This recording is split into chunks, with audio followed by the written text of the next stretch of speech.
I heard them planning my funeral through the thin wall while I was still breathing, not whispering, not crying, planning, calmly, practically, as if I were already lying in the ground and the dirt had settled. I remember staring at the ceiling, my breath shallow from the fever, thinking, so that's how quietly a life can be erased, in the next room, by your own blood. The house was old, and the walls were thin enough to betray anyone's intentions. I'd always thought that made us closer, that a family shouldn't need thick walls. What a foolish woman I'd been. At 79, you'd think you stopped being naive. But no, some lessons arrive late, like unwelcome visitors. Her color was terrible this morning, my daughter-in-law whispered. Fiona, a woman who could make kindness look like suspicion. She won't last the month, my son answered. My Thomas, my only child. His voice had that irritated edge, like even my potential dying was an inconvenience. We need to get the house sorted before the market dips again. The house. Always the house. Never me. I lay still, afraid they'd hear the ragged turn of my breath. I wasn't dying. Not tonight. Not soon. I'd been sick for 2 days, nothing more. But to them, that was enough to start dividing what I'd spent my entire life building with Arthur, my late husband. I could almost hear him now, that gentle, stubborn man. Be careful, Marielle. People reveal themselves when they think you're not listening. I listened, and it hurt. Do we need to call the lawyer? Fiona asked. No, Thomas said. She already signed the papers last month. My stomach tightened. Papers? I'd signed something, yes. But he'd told me it was about simplifying utilities, nothing serious. My hand had shaken then, but he'd been patient, as if doing me a favor. God, how blind I'd been. And the funeral? Fiona added softly, almost sweetly. Nothing extravagant. She'd prefer something simple. He chuckled. My son chuckled. Simple is good and fast. No delays. The sooner the house is free, the better.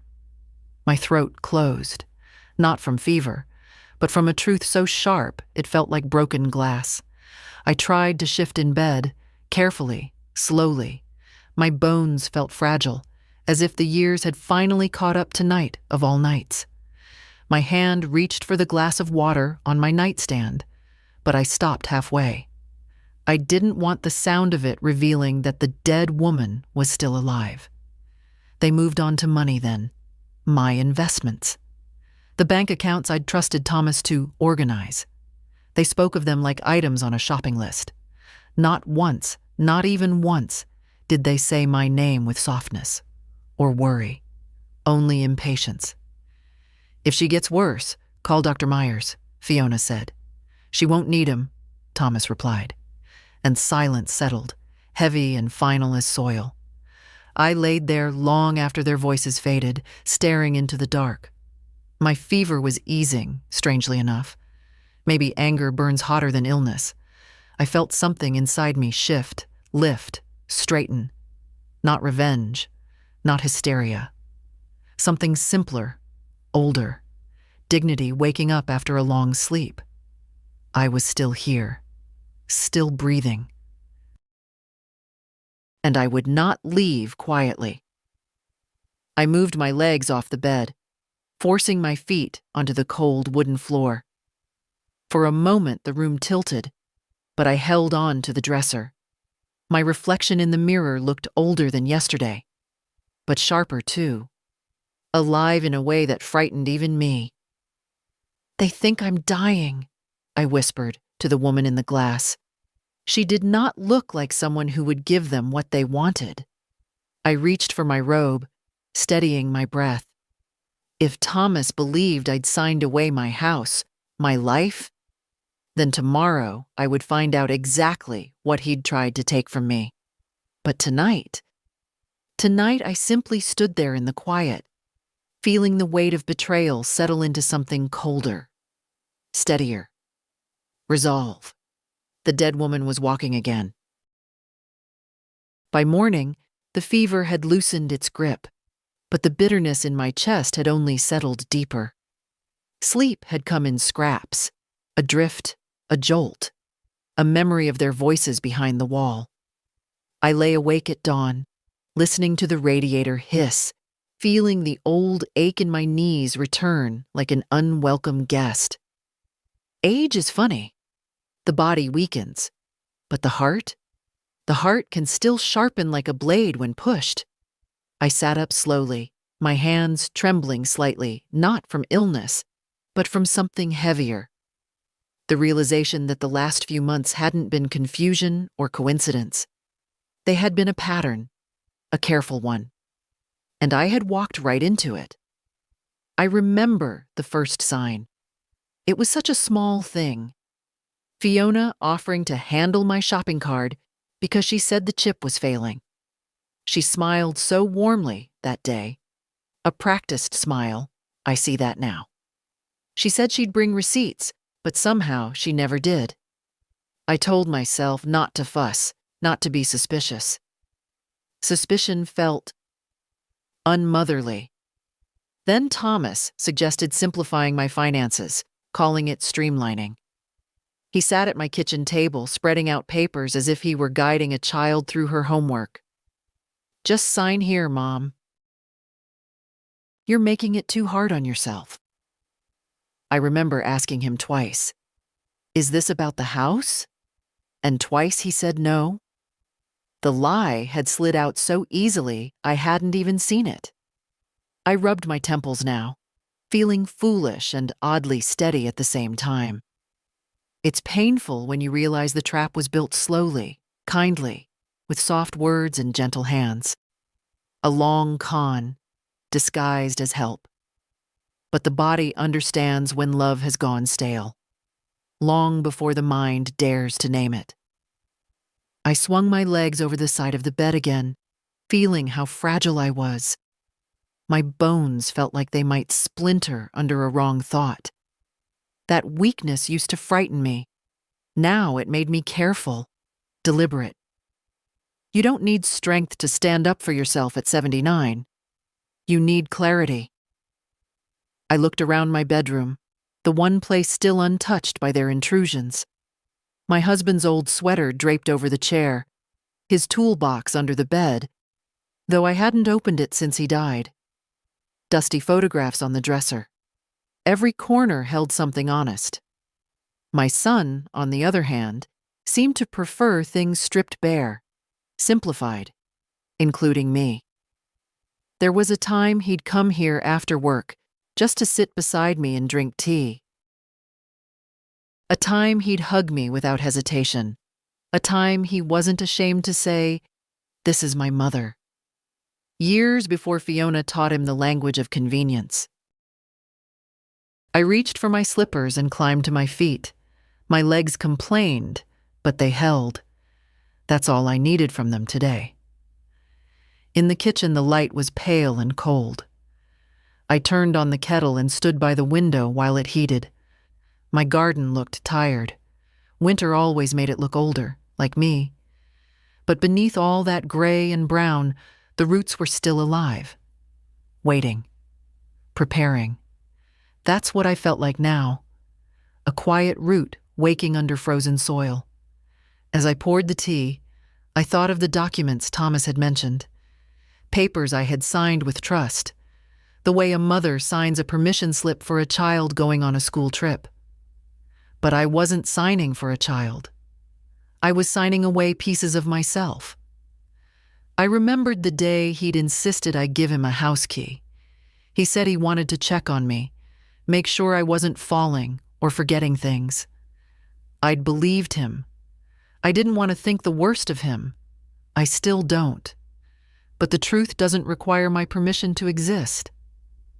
Halfway through my tea, I found myself walking toward the old cabinet in the hall, the one with the stiff drawer Arthur used to curse at.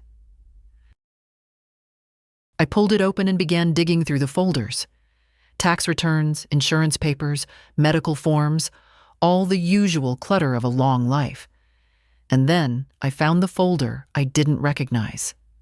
New, thick, labeled in Thomas's handwriting. My fingers hesitated on the cover. I don't know why. Fear, maybe. Not of death, but of proof. When I opened it, I didn't feel surprised. I felt confirmed. Transfer authorizations. Access permissions. A preliminary agreement for sale. All with my signature. I sat down in the hallway chair because my legs couldn't hold my weight anymore. They weren't waiting for my death. They were preparing for it. And for the first time in a very long time, I felt something rise inside me. Not anger, not sorrow. Resolve. Cold. Quiet. Unmovable. Tomorrow, I would call the bank. Tomorrow, I would call a lawyer. Today, I would simply breathe. Because I was still alive. And that was enough to ruin their plans. By noon, my hands had stopped trembling. Not because the shock had faded. It hadn't. But because something inside me had settled. Like mud sinking to the bottom of a glass after years of being stirred. Betrayal, once named, becomes strangely manageable. You stop flinching and start thinking. I sat at the kitchen table with that folder Thomas had so neatly prepared for me.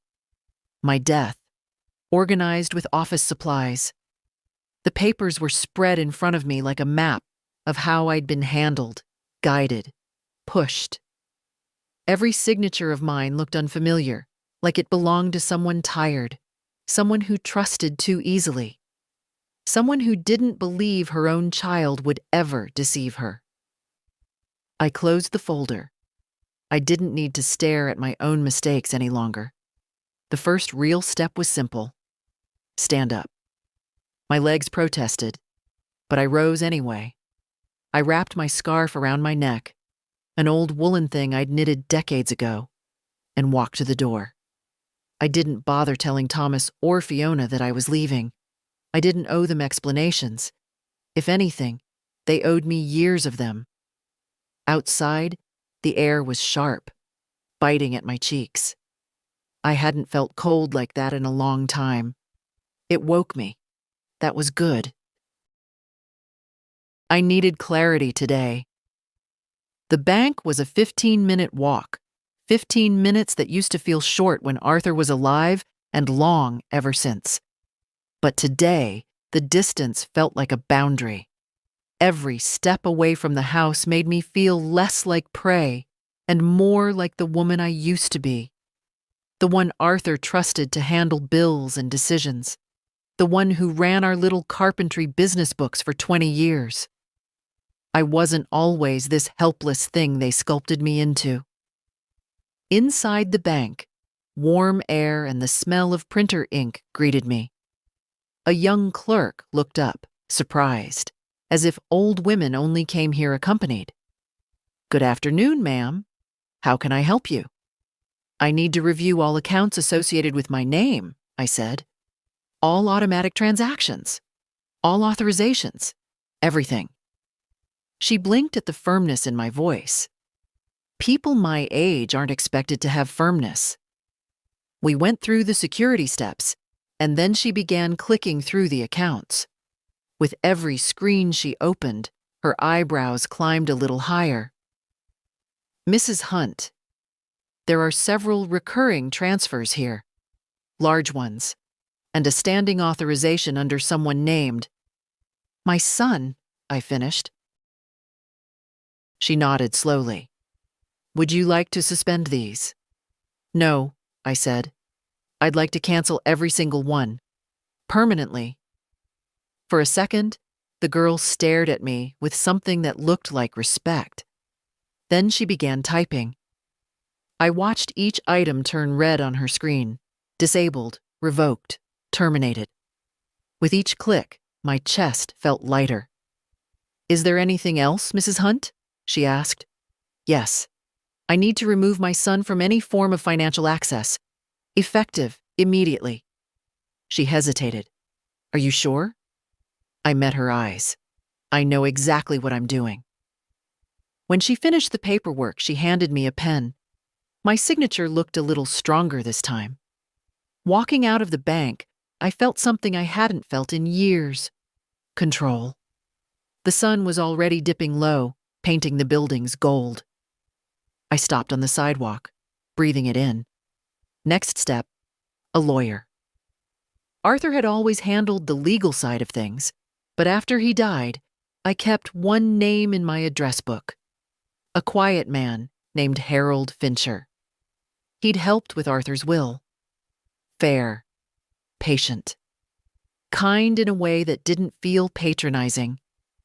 I hadn't spoken to him in 8 years, but suddenly I remembered the steadiness in his voice. I dialed the number, expecting an assistant, but it was him who answered. Mrs. Hunt, he said after a pause, long enough to show recognition. It's been a while. Yes, I said, and I'm afraid I need help again. Urgently. His tone changed immediately, professional, focused. What happened? I looked down at my gloves, twisting the fingertips. I seem to have signed documents under false pretenses. I need to know exactly what authority my son has been given, and I need to undo it. Come in tomorrow morning, he said. We'll go through everything. You're not alone in this. Not alone. Funny how a stranger can offer what your own family won't. I hung up and began walking home, the cold biting deeper, but failing to reach the place inside me that had already turned to iron. As I approached the porch, I saw the thin wall where I'd heard them planning my funeral. I didn't look away. Tomorrow, I would learn what else they'd taken, and tomorrow I would take it back. The next morning, I woke before the alarm I hadn't used in years. It was still dark outside, that bluish winter dark that makes the world look half unreal. But I felt strangely awake. Not young. No, that ship sailed long ago. But present. Aware. Like someone who's finally stopped pretending she doesn't see the water rising around her ankles. My knees hurt as always, but pain felt like a companion today, not an enemy. I dressed slowly, choosing my heavier coat. Banks are always cold, as if they're storing winter between their walls. Before I left, I glanced at the thin wall again, the one that had betrayed my son's real thoughts. It no longer felt like the wall had betrayed me. They had? By the time I arrived at the bank, the morning rush had begun. But people parted around me the way they do when they think a woman my age is fragile. I used to shrink under that kind of attention. Today, I walked straight through. The same young clerk from yesterday recognized me. Her posture straightened immediately. Respect again. But this time, it didn't make me feel embarrassed. It made me feel steady. Mrs. Hunt? She said softly. Our back office processed your request. All authorizations tied to your son's name have been removed. There is one more thing we need to review with you. She led me to a small, glass-walled office. I sat down carefully, folding my coat beside me. There are transactions here, she continued, pulling up the screen. Regular ones, to companies connected to your daughter-in-law. Household services, contractors, maintenance subscriptions, most of them unnecessary, many unusually expensive. Of course they were. Of course. How many? I asked. A total of 23 recurring payments, she said, all drafted from your accounts. My jaw tightened. I wasn't surprised, but seeing the number made something cold settle deeper in me. Cancel everyone, I said, permanently. And if anything comes through under those names again, block it automatically. Yes, ma'am. She typed quickly. Each canceled line felt like a knot loosening in my chest. While she worked, she added gently, "If you don't mind my saying, it's good you came in. These patterns, they often go unnoticed for years." I didn't look away. That's exactly what they were counting on. When it was done, she handed me a folder with updated account summaries. Thin. Clean, finally, mine again. I thanked her and stepped outside. The cold air stung my face, but I welcomed it.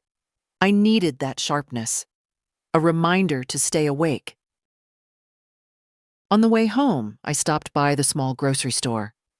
I didn't need much, just bread, eggs, tea, simple things. But as I stood in line, I realized how long it had been since I'd bought groceries for myself, not for guests I rarely saw, or dishes Thomas claimed he liked but never thanked me for. An entire life can become service before you notice it's no longer love. Back home, I made tea and sat at the kitchen table with the new folder. No more hidden drafts. No more signatures slipped under my hand. My accounts were protected now, but money was only one part of it. The house, the legal papers, the signatures I had given without understanding, those were next. At exactly 10, I left for Harold Fincher's office, a quiet brick building that had looked old even 20 years ago. When I walked inside, he came out from his office personally. He hadn't changed much, just more gray, more lines, but the same calm eyes. "Mrs. Hunt?" he greeted, shaking my hand gently. "Come in." I sat in the leather chair across from him and placed Thomas's folder on his desk. Harold opened it, his brows drawing together as he skimmed the contents. After a few minutes, he looked up. "These documents," he said carefully, "grant your son preliminary authority to act on your behalf. Not full power of attorney, but close enough if you were incapacitated.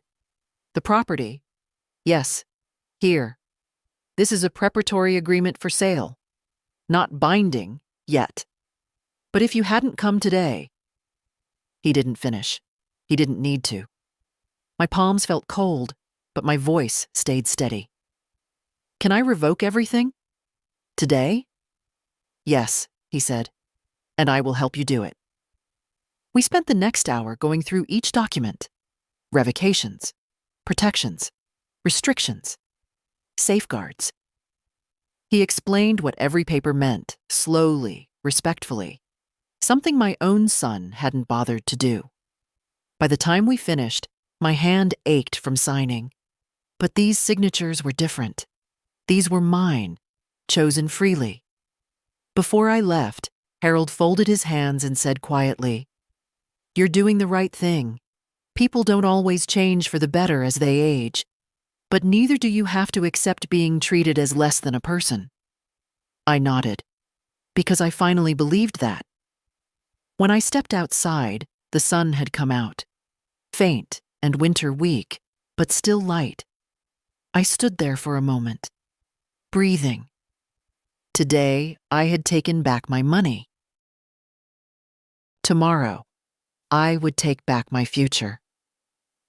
And then they would learn that the woman they were already burying was very much alive and no longer willing to serve as their silent convenience. By the time I reached home from Harold's office, the afternoon light had thinned into that gray-blue shade that always reminded me of early endings. But nothing was ending today. Not for me. If anything, a part of me felt as if someone had opened a long, locked window inside my chest. The air was cold, but it was mine. I hung my coat, made tea, and sat at the dining table with Harold's printed documents. He'd been patient, steady, and clearer than anyone had been with me in years. When you get old, people tend to speak to you as if your mind has softened like bread left in the rain. But he didn't. He spoke to me the way Arthur used to, directly, respectfully, expecting me to understand. And I did. more than Thomas had ever imagined. On the top was the summary. Your property is secure. No agreements can proceed without your explicit presence and signature. A simple sentence. But to me, it felt like reclaiming a limb I thought I'd lost. I ran my fingers along the edge of the papers, remembering Harold's last words before I left his office. "You're not fighting your son," he said quietly. "You're reclaiming your autonomy."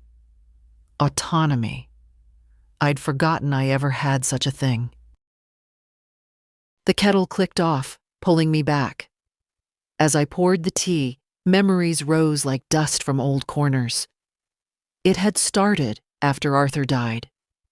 The first time Thomas said, "Mom, you shouldn't be dealing with this alone," I felt gratitude. Then came, "Mom, let me handle this," which felt comforting. Then, "Mom, just sign here," which felt inevitable. Somewhere along the way, I stopped being a mother and became a task to manage, a responsibility to reduce, a resource to control. Not anymore. After finishing my tea, I went to the cabinet in the hallway, the same one where I'd found the troubling folder. I opened the lower drawer, the one Arthur used for his tools. My hands hesitated when I saw his handwriting on an old envelope tucked under a rusted wrench. "For Marielle, in case you ever need to stand your ground. Trust Arthur to speak across years." Inside was a list of contacts he'd left for future safety, our insurance agent, a financial advisor, even an elder rights consultant, someone he once said every aging person should have just in case the world grows colder. The world had grown colder, but Arthur, in his quiet wisdom, had warmed my path again. I placed the envelope carefully on the dining table. Tomorrow, I would call every number. Not because I feared Thomas anymore, but because I refused to let anyone guide my life for me. As I moved through the house, checking windows, touching furniture, I felt as if I were reintroducing myself to my own home. This place had held me through 40 years of life. Through joys, losses, birthdays, illnesses, repairs, celebrations. It had seen me whole. It had seen me broken, but never defeated. In the living room, I sat on Arthur's old armchair, the one Thomas always said I should replace because it looks outdated. Outdated. That word had bruised me more than I admitted. But sitting in it now, the fabric sun-faded and soft, I felt anchored. Thomas didn't know this house. He knew its value, yes, but not its history, not the memories woven into every creak of the floorboards. And that, perhaps, was why he could plan to sell it so easily.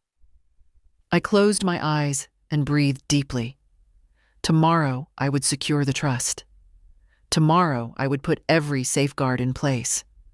But tonight, I allowed myself a moment of quiet. For the first time in years, I didn't feel like a burden waiting to be pushed aside. I felt like a woman reclaiming the ground beneath her feet. And the strangest part?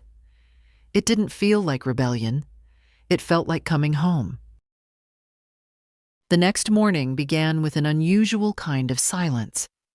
Not the heavy kind that settles after disappointment, but the alert kind, like the pause between a lightning flash and thunder.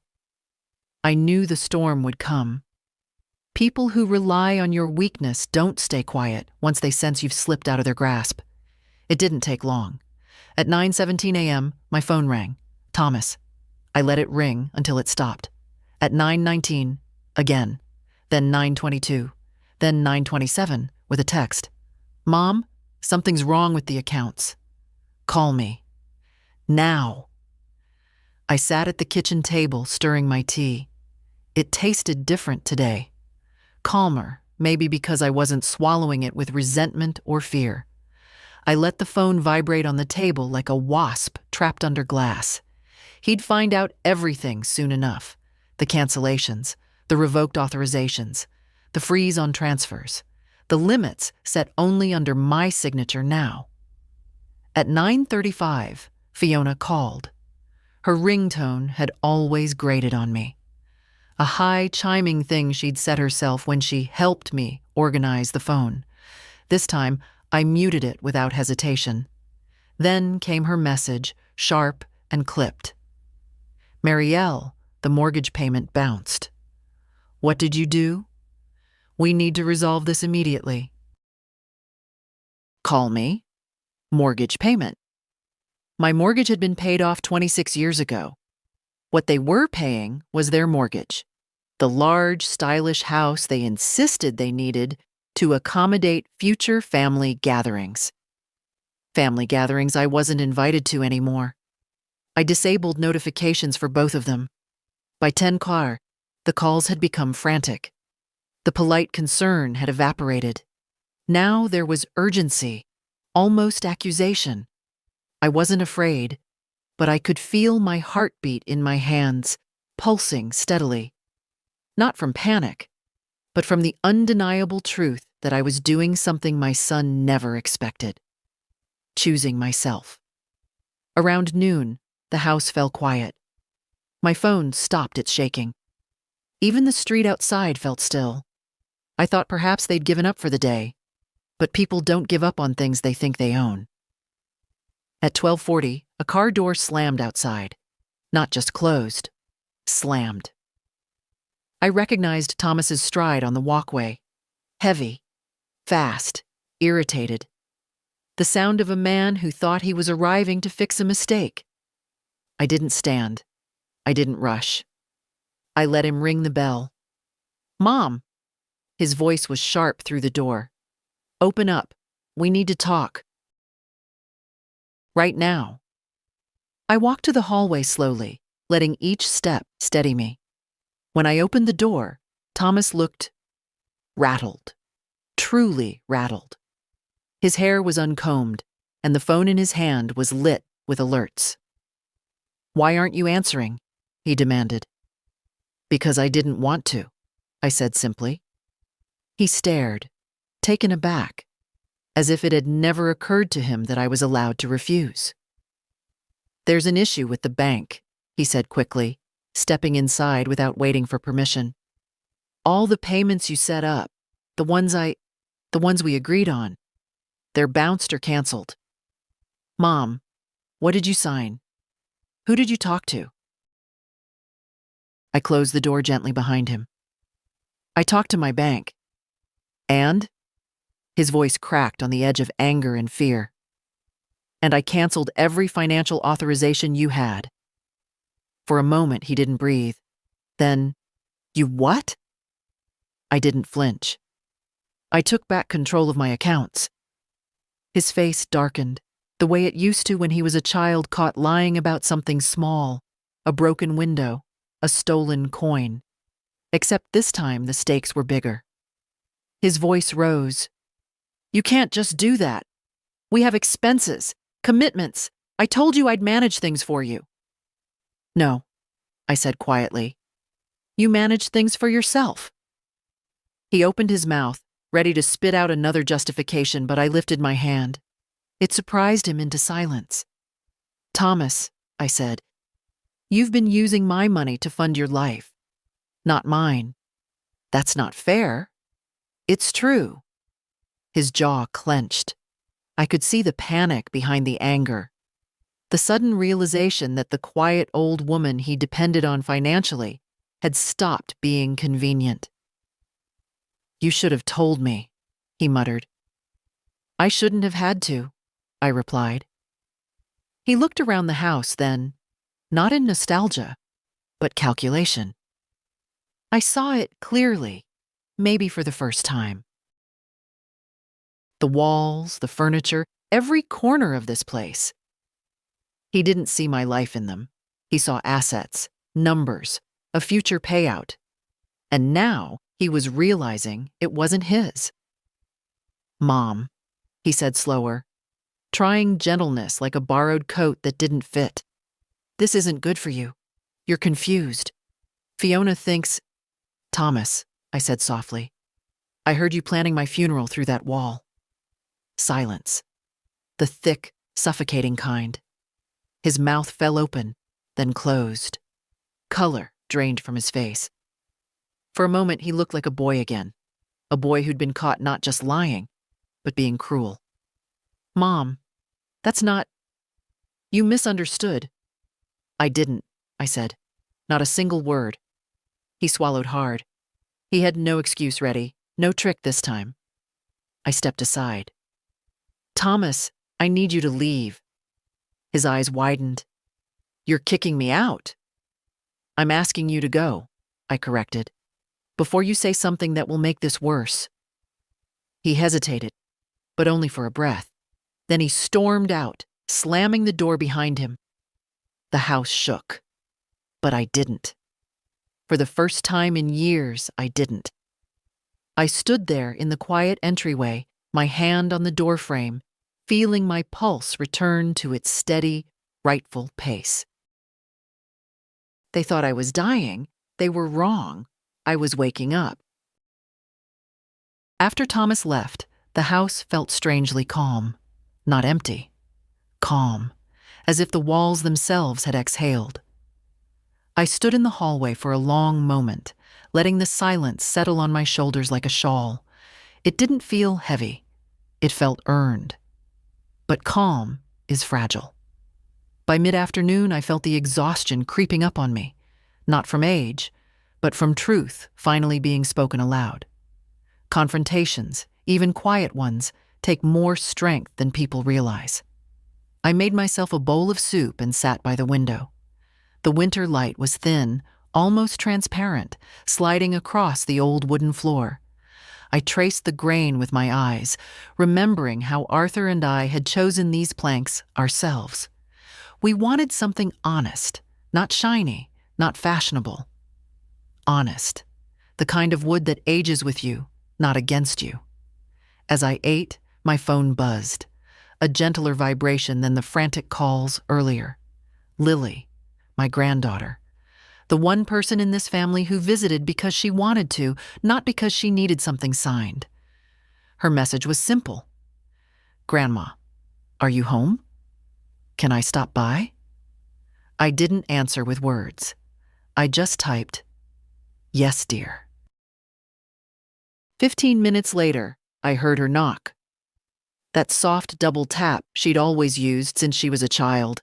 Never demanding, always respectful.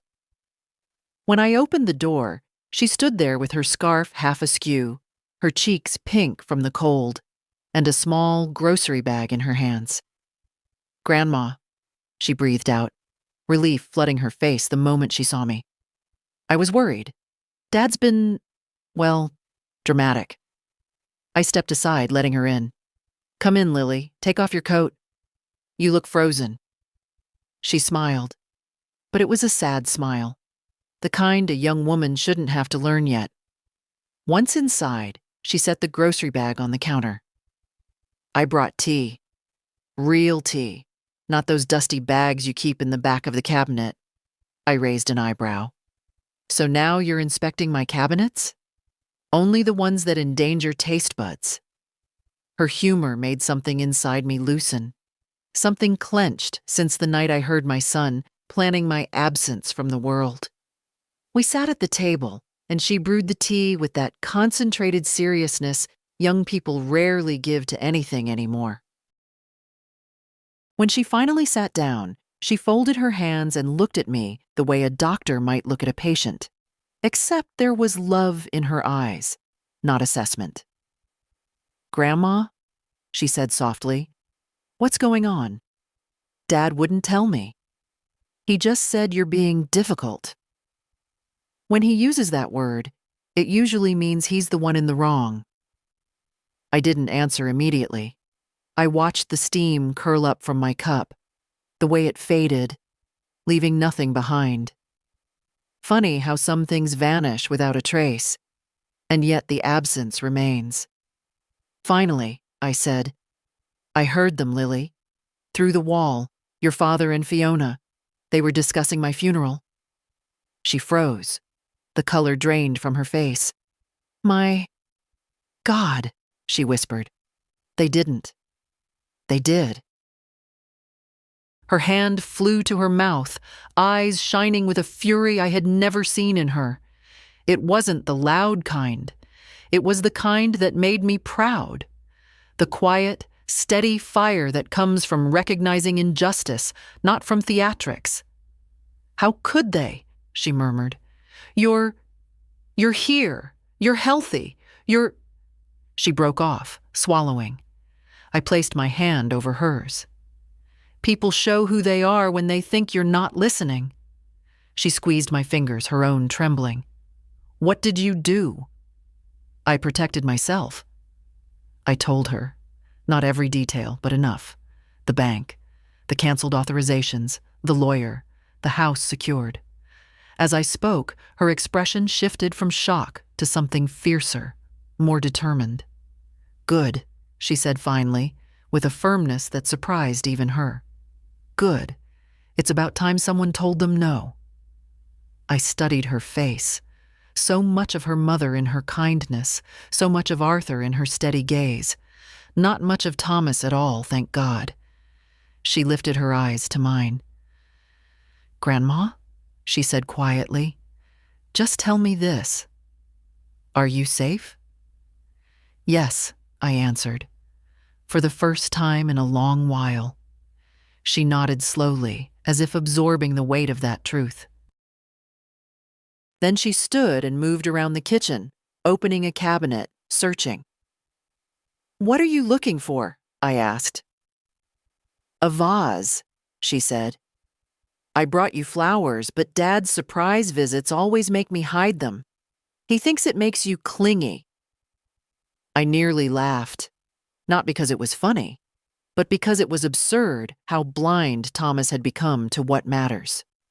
She found the vase, rinsed it, arranged the small bouquet she'd brought. Winter greenery with a few white chrysanthemums. Modest, thoughtful. Not the kind bought out of duty, but out of affection. When she placed them on the windowsill, the room brightened just a little. We didn't talk much after that. We didn't need to.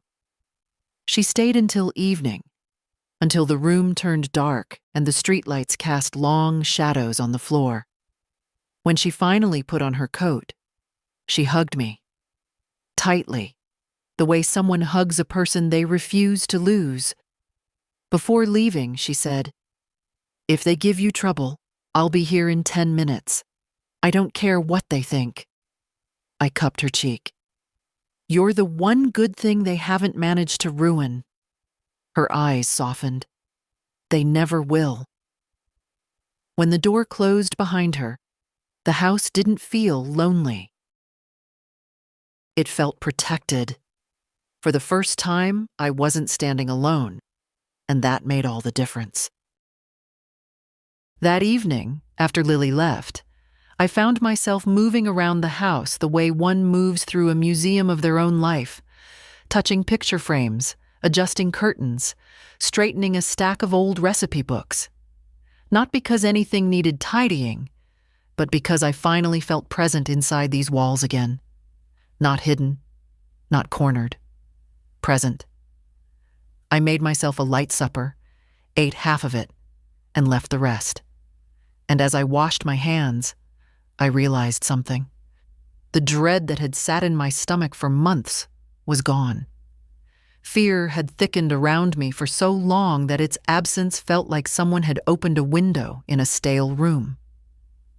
Around 9 p.m., my phone buzzed again. This time it wasn't a frantic call or a threat disguised as concern. It was a message from Lily. "Grandma, did you know Dad's hosting a family dinner tomorrow? At Aunt Helen's house?" I blinked at the screen, unsure if I'd read it correctly. A family dinner. Tomorrow.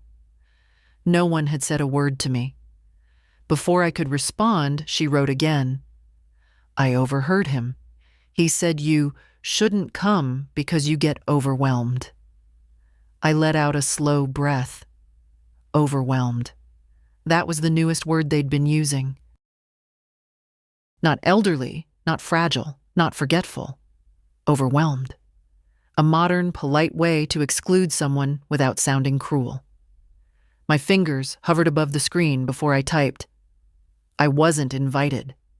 A moment later, I'm so sorry. I don't understand what they're doing. I did. For the first time, I truly did. People don't push you out all at once. They do it centimeter by centimeter, kindness by kindness, until the door closes and you find yourself outside without remembering when you stepped through it. I set the phone down and stared at the dark window. My reflection looked tired, but not defeated. Just older. Older in a way that sees clearly. The next morning, Lily came early, her hair still damp from a rushed shower. She looked upset in that earnest young way. Sincerity written all over her. "Grandma," she said before even taking off her coat, "I need to tell you something else." She sat down, twisting her gloves in her hands. "Yesterday, after I left you, Dad and Fiona were talking in the kitchen." She hesitated. "They said they hoped you wouldn't show up to the dinner because it might cause tension. And Fiona said—" She stopped, shaking her head. "Go on," I said quietly. "She said that ever since you started acting difficult, they needed to reevaluate how involved you should be." Acting difficult. Funny how quickly people label you once you stop obeying. "And," Lily added in a smaller voice, "Dad said that maybe it's better if you keep to yourself for a while. Until you're calmer?" I felt something inside me go very still. Not broken, just still. I reached across the table and took her hand. "Thank you for telling me, dear." She squeezed my fingers. "I don't want them to hurt you anymore." "They won't," I said. "Not anymore." We sat like that for a long moment. The kind of silence that settles between two people who've chosen honesty over comfort. Finally, Lily exhaled and said, "Are you going to the dinner?" "No," I said. "I'm not going anywhere. I'm unwanted." She nodded, her eyes softening with relief. "Good." Before she left, she hugged me tightly. "You don't deserve any of this." I stroked her hair. "None of it defines me." When the door closed behind her, I looked again at my faint reflection in the window. Excluded, undervalued, silently erased, but not anymore. Let them gather without me. Let them celebrate themselves. It only made one thing clearer. I was no longer part of their plans, and I no longer needed to be. The morning of the so-called family dinner came colder than usual, the kind of cold that settles in the joints before it settles in the air. I moved slowly, careful with my knees, making tea and folding a small stack of towels. Ordinary tasks, familiar ones. I found comfort in them. But around noon, a strange heaviness began to gather in the house, the kind you feel before someone knocks on your door. And sure enough, at 12:47, I heard a car pull into the driveway.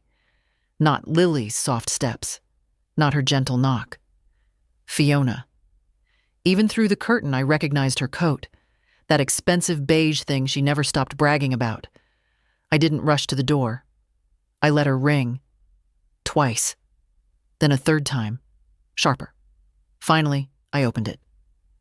"Marielle," she said, her smile tight, brittle. "We need to talk. Not may I come in. Not how are you feeling.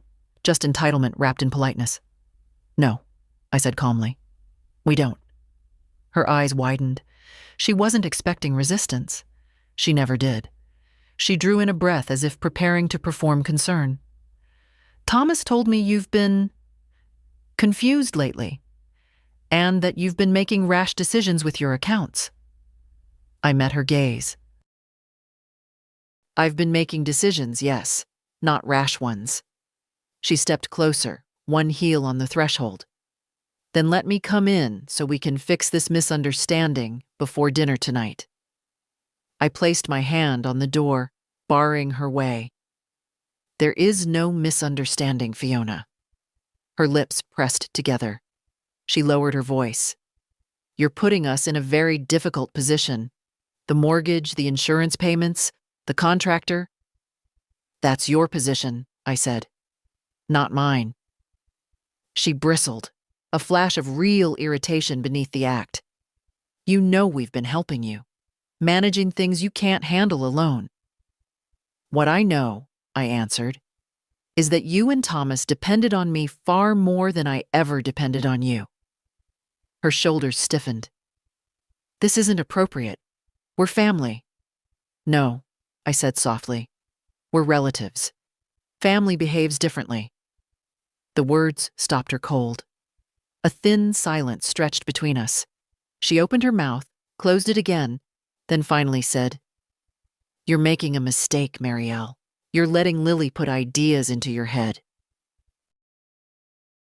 I felt a steadiness rise in me, quiet, but firm. Lily hasn't put anything anywhere. I heard you both with my own ears. Her face drained of color for a moment, then flushed in blotches. He told you about that? He wasn't supposed to. He didn't tell me, I said. I heard you, through the wall, the night you discussed my funeral. Her jaw fell open, and just like that, the mask slipped. Not completely, but enough. That, she stammered, that was taken out of context. There's only one context, I said.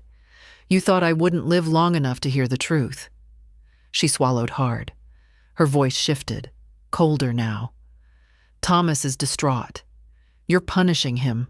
For what? For being responsible? I held her gaze steadily. I'm not punishing anyone. I'm protecting myself.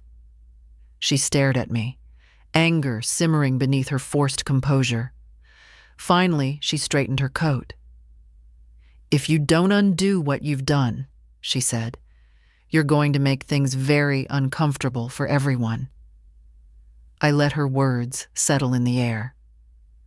Fiona, I replied gently, things were already uncomfortable. I just stopped pretending not to notice. She inhaled sharply.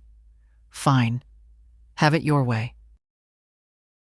But don't expect Thomas to keep fixing things for you.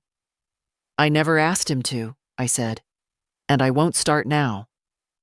I began to close the door. She stepped back, flustered, caught between outrage and disbelief. We'll talk later, she said finally, forcing a brittle smile. After the dinner. There's no later for this conversation, I answered. Good day. And I closed the door. Firmly, not angrily. Just, finally. For a long moment, I leaned my hands against the wood, breathing in the quiet that returned to the house like a loyal companion. The silence felt different now. Not emptiness, but peace. For the first time in years, I didn't feel watched, or managed, or controlled. Just standing there in my own hallway, I felt something settle deep inside me. I wasn't afraid of them anymore. Thomas didn't come back that same day, but absence, I've learned, doesn't mean peace. It just means someone is gathering their anger into a tighter ball. By the next morning, the tension in the air was so sharp, it felt like you could slice bread with it. I'd just sat down with my tea when his car pulled up. No hurried steps this time, no frantic knocking. He walked to the door with the heavy determination of someone who'd decided what story he needed to believe about me, and was ready to force it into place. I opened the door before he had a chance to knock. Mom, he said immediately, not warm, not gentle. Controlled. We need to clear the air. No, I corrected softly. You need to speak. I'm listening. That's not the same thing. He exhaled sharply, brushing past me into the house.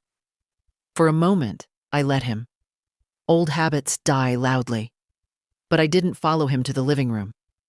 I stayed standing near the doorway, forcing him to turn and face me. He looked tired, but not the kind of tired that comes from remorse, the kind that comes from being inconvenienced. "Mom, why are you doing this?" he asked. "You're acting like I'm some kind of villain." "I'm acting," I said, "like someone who understands what happened." He shook his head. "You're not well. You misheard things. Fiona and I would never, Thomas." I interrupted him gently. "I heard you planning my funeral, through the wall, word for word." His mouth opened, then closed. Shame flickered in his eyes, brief, unconvincing. He swallowed. "People say things when they're stressed," he muttered. "You were sick. We were worried. We were trying to be practical."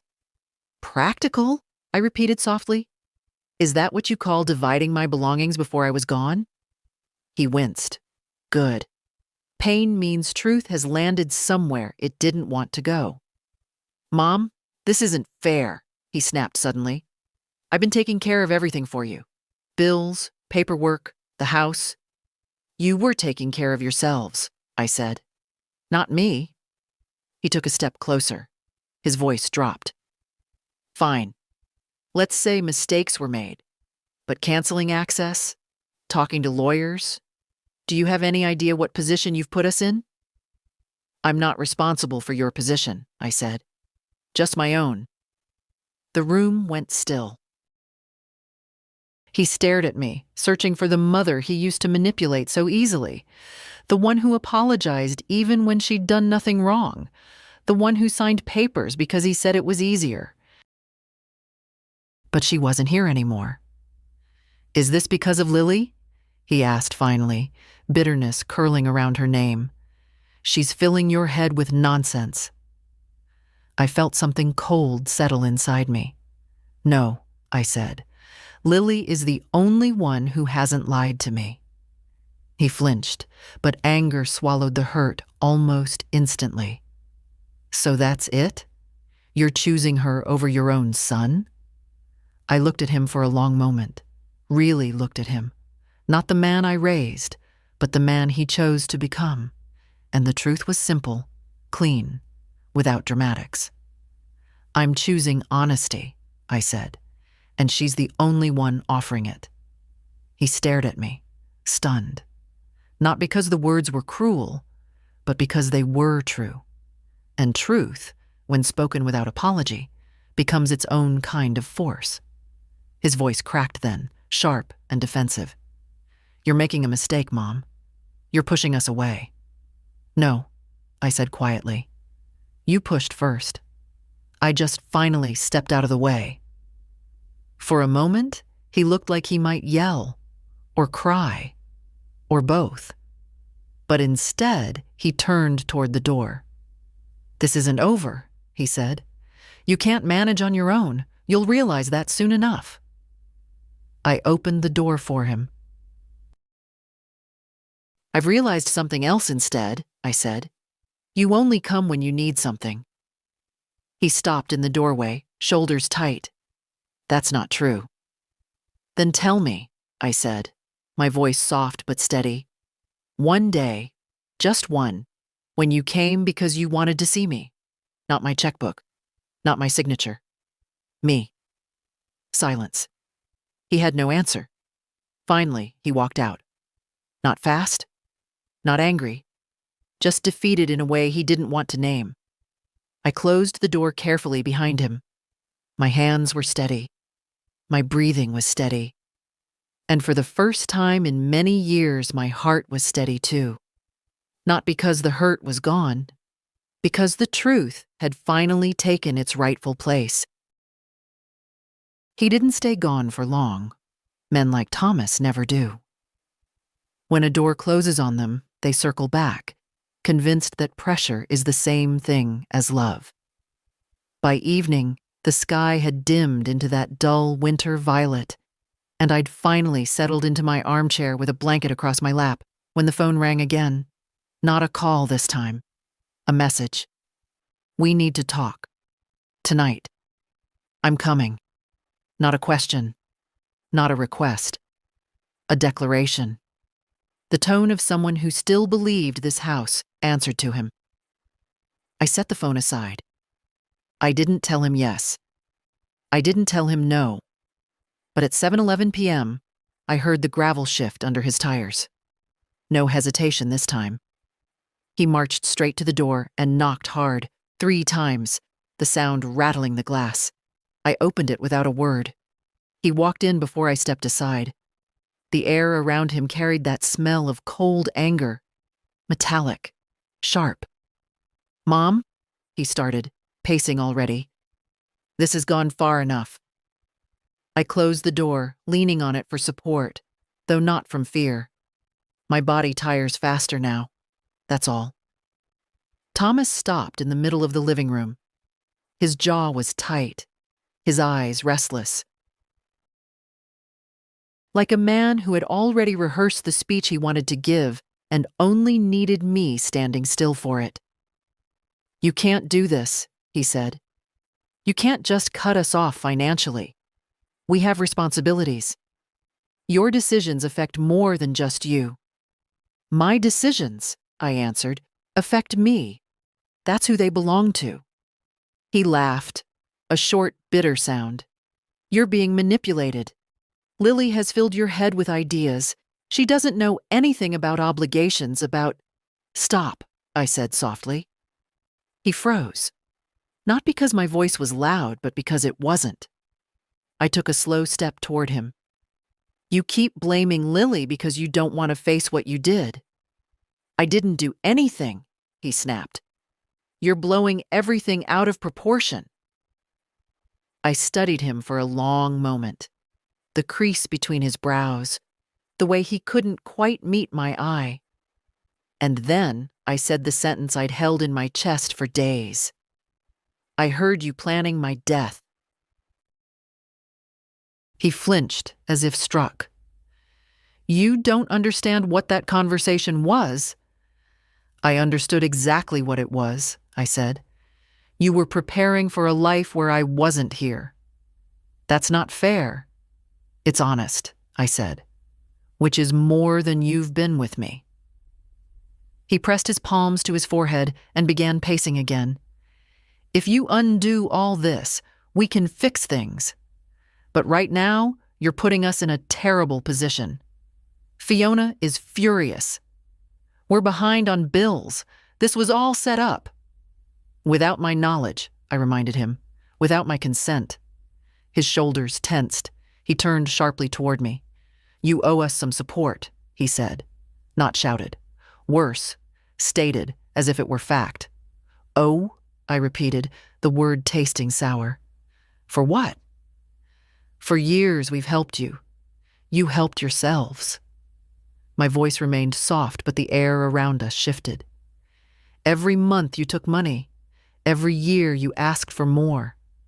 I said yes because I believed it brought us closer, but it only made you comfortable. It didn't make you grateful. He shook his head, angry tears at the corners of his eyes. Not sadness, but frustration. Children hate when the parent they control stops being controllable. I'm your son, he said hoarsely. You're supposed to help me. I did, I said. I helped you grow into a man. What you did afterward was your choice. He swallowed hard. So that's it? You're cutting me off? I'm letting you stand on your own legs, I said. Something you should have learned a long time ago. His expression contorted. Not rage now, but a deeper panic. What do you want from me? He whispered. What will make this stop? I felt something quiet settle in me. The final truth. I want nothing from you, I said. Just honesty. Just kindness. But you haven't offered either in years. He stared at me, really stared, as if seeing someone he didn't recognize. And maybe he was. I walked to the door and opened it. Good night, Thomas. He hesitated, His jaw trembled. For a moment, I thought he might apologize. But pride is a stronger chain than love. "This isn't over," he said again. "No," I answered. "But the old way is." He walked out into the cold, shoulders rigid, breath sharp in the winter air. I closed the door gently. My hands were steady. And for the first time as a mother, I'd stopped excusing the inexcusable. The next morning, the house felt strangely peaceful, as if it too understood that something important had shifted. Not finished, no, the road wasn't that short, but shifted. A weight had moved from my chest to the space just above my ribs, where determination lives. I made oatmeal, added a little honey, and actually tasted it. Funny how food changes when you stop eating out of habit and start eating because you're still here, alive, stubbornly alive. By midday, the sun had pushed through the clouds, a thin winter sun, but warm enough to stretch across my kitchen table. I sat there, going through Harold's documents again. Protective measures, revocations, clauses, safeguards, all written in a language that would have intimidated me once, but not now. Not when the alternative was surrender. At 1:30, I heard a soft knock. Not urgent, not demanding. Lily. When I opened the door, she was holding a small box of pastries from the bakery she always loved as a child. She held them up with a shy grin. "I thought, maybe you'd want these." "I always want pastries," I said. "Come in." We sat at the table, and she opened the box. The smell of butter and cinnamon filled the kitchen. For a moment, we just ate quietly, the way family should.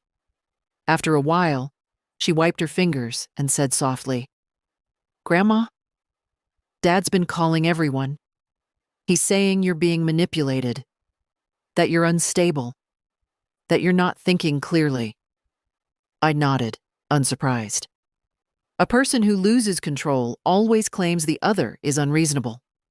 Her face tightened. I told him I'm not getting involved, but he was angry. At me. "I know," I said gently, "and I'm sorry he put you in that position." She hesitated, chewing on her lip. "I don't like seeing you go through this." "I've gone through worse," I said, "but never with this much clarity." Then I placed the folder on the table. Thick, unmistakably important. "Lily," I began slowly, "I need to talk to you about something I've decided." Her brows lifted. "All right." I opened the top page. The newly drafted trust Harold had prepared. The trust that would protect the house, the savings, everything Arthur and I had built across our lives. "This," I said, sliding it toward her gently, "is what I'm leaving behind." She blinked, confused. "Leaving to who?" "To you." Her breath caught. "Grandma, no, I don't need anything from you. I just want—" "I know," I said. "That's why you're the only one I trust with it." She looked at the papers, then at me, eyes glistening. "But it's too much. And Dad, your father will be angry," I said. "Yes. But his anger is not a reason to reward his neglect." Lily swallowed, a tear slipping down her cheek. "I don't want to hurt him." "You aren't," I said. "His choices hurt him, not mine, and not yours." She wiped her face quickly, embarrassed, but I took her hand. "Lily, listen to me," I said softly. "This isn't just about inheritance. This is about dignity, about making sure what I spent a lifetime working for doesn't become a trophy for people who only showed up when they needed something." She nodded slowly, her fingers trembling in mine. I continued. "The trust protects the house, protects the funds, protects me while I'm alive. And you, once I'm gone. And no one," I added, "not Thomas, not Fiona. No one can touch it." Her eyes widened. So they can't undo this? No, I said. Harold made sure of it. For a moment, she just sat there, stunned, quiet. Then she whispered, "Why me?" I smiled. A small, tired smile. Because you see me, not my money, not my house. Me. She covered her mouth with her hand, shoulders shaking. I stood slowly, joints protesting, and pulled her into a gentle embrace. She held on tight, tighter than she ever had before. When she finally exhaled, she said, "Grandma, whatever happens next, I won't leave you alone." "I know," I replied, "and that's why I chose you." Later, when she left, the house felt full, not with noise, but with meaning. Real family doesn't take. It stays. It listens. It cares. And with the trust signed, sealed, and protected, I had finally taken back not just my life, but my legacy. They found out on a Thursday. Not because I told them, I hadn't intended to tell them anything, but because people who expect ownership over others' lives always keep sniffing around banks, offices, records, gossip. Entitlement has a way of pushing its nose through every crack. At 3:12 p.m., my phone lit up with Thomas's name. I let it ring. Then Fiona called. Then Thomas again. Then a message. "What is this trust? Why is the house locked legally? Call me now." I didn't. Instead, I folded laundry. Slowly, deliberately. The small domestic rhythm grounding me, while their panic thrashed against the distance I had finally built. By early evening, I heard their car. Not one this time. Both. Doors slamming, footsteps pounding up the walkway. I stayed in the living room, back straight, hands resting calmly on my lap. The knock came sharp, frantic. I opened the door. They pushed in without waiting. Thomas looked wild, hair disheveled, eyes frantic. Fiona stood behind him like a blade wrapped in silk. Her anger quieter, colder. "What did you do?" Thomas demanded, voice cracking with disbelief more than rage.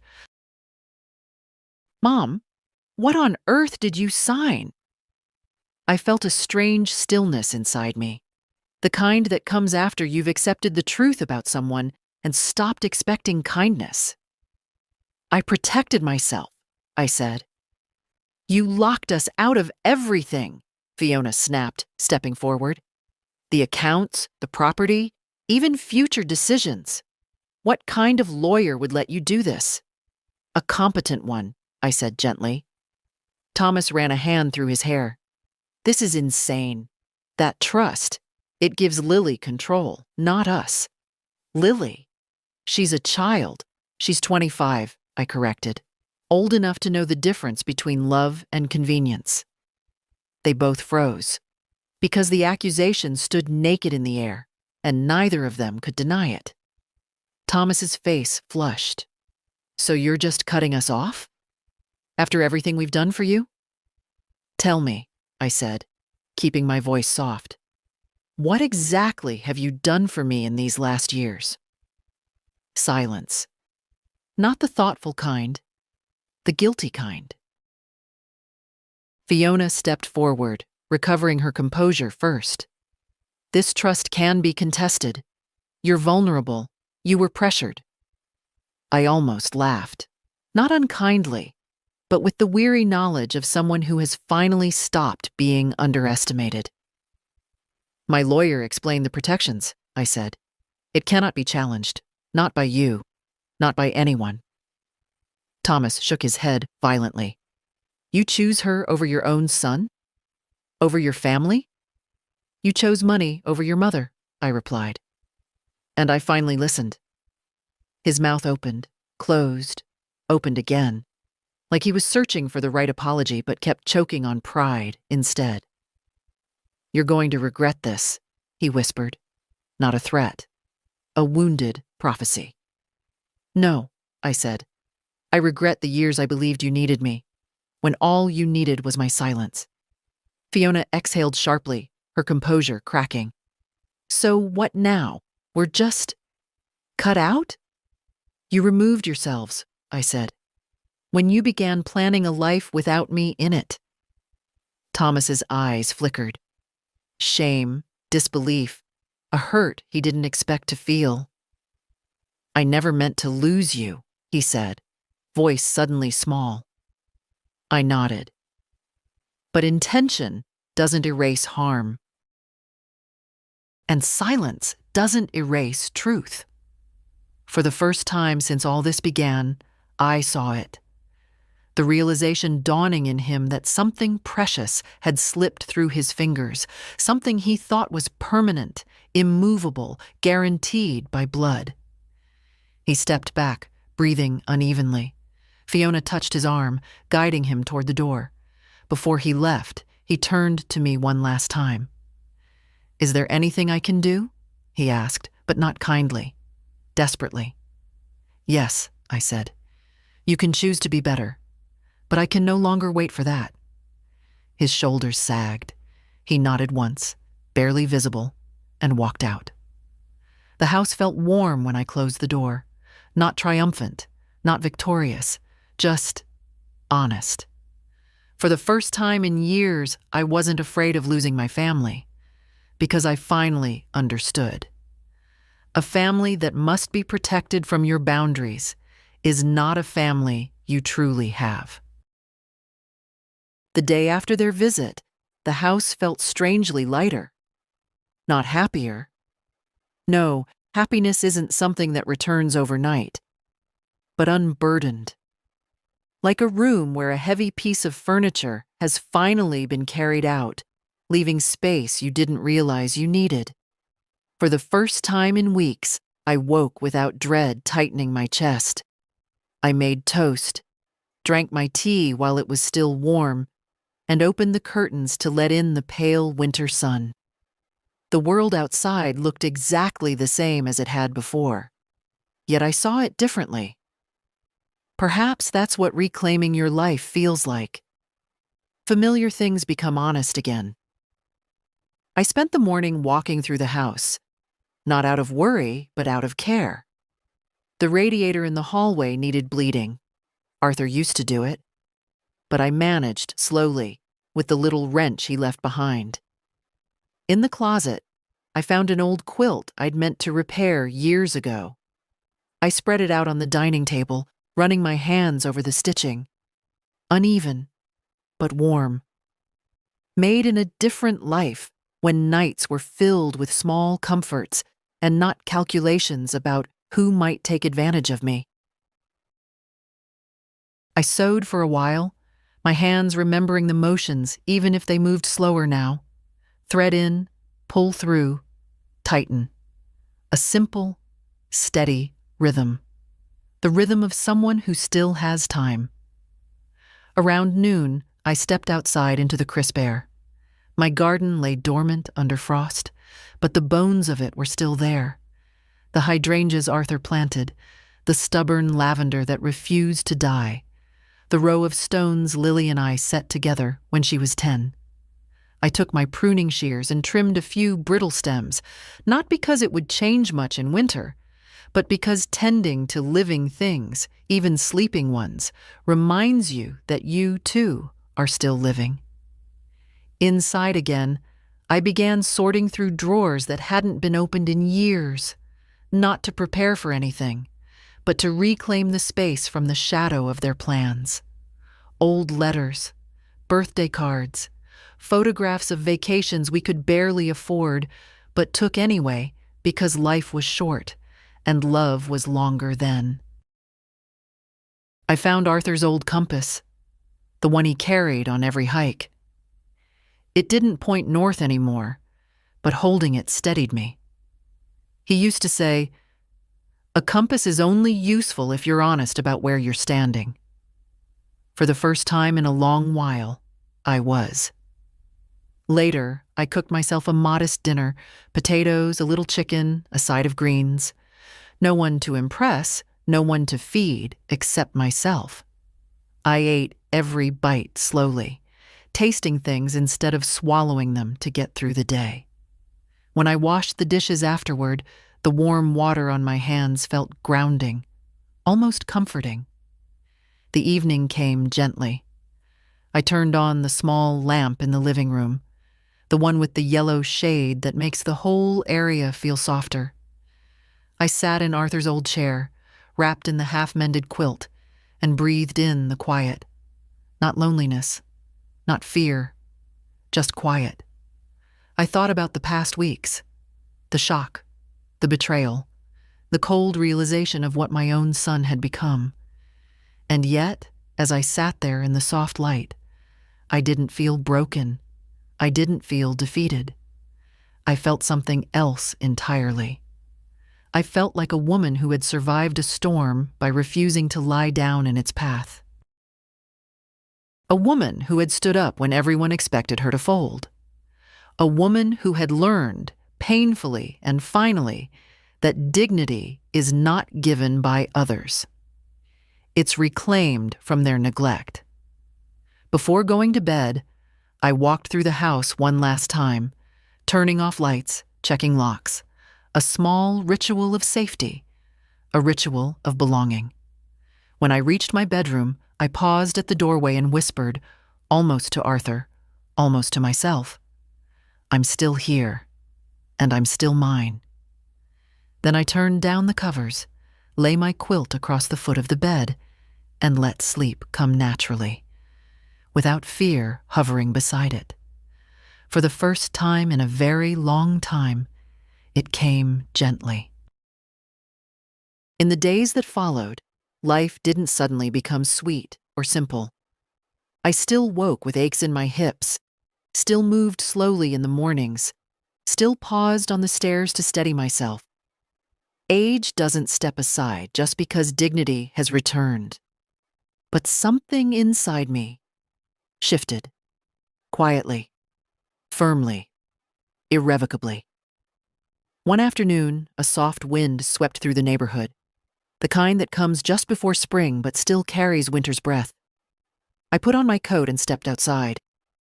The yard was still bare, leaves matted and brown, but the soil underneath felt softer when I pressed it with the toe of my shoe.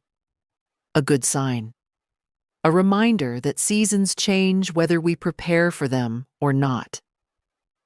I walked the length of the fence slowly, touching each post the way you touch old friends you haven't seen in years. In my garden bed, the first green tips of my daffodils were just beginning to push through the cold earth. I crouched, careful, and brushed away a bit of debris. "Still fighting," I murmured. To them, to myself. Later, back inside, I brewed tea and settled into Arthur's chair, the half-mended quilt draped over my legs. The house was quiet, but not empty. There's a difference. Empty is a space waiting to be filled. Quiet is a space at peace with itself. I looked at the photographs on the mantel. Some faces gone now, some grown, some unfamiliar to the people they became. Thomas's picture from childhood, 7 years old, missing his front tooth, laughing with a joy that had once come easily. I didn't turn the frame away. I didn't need to. I wasn't erasing him. I was releasing myself. There was no bitterness in me. Not anymore. Bitterness takes energy. And I had spent enough of that on people who mistook me for a resource. Instead, I felt something softer. Sadness, perhaps, but the kind that settles without drowning you.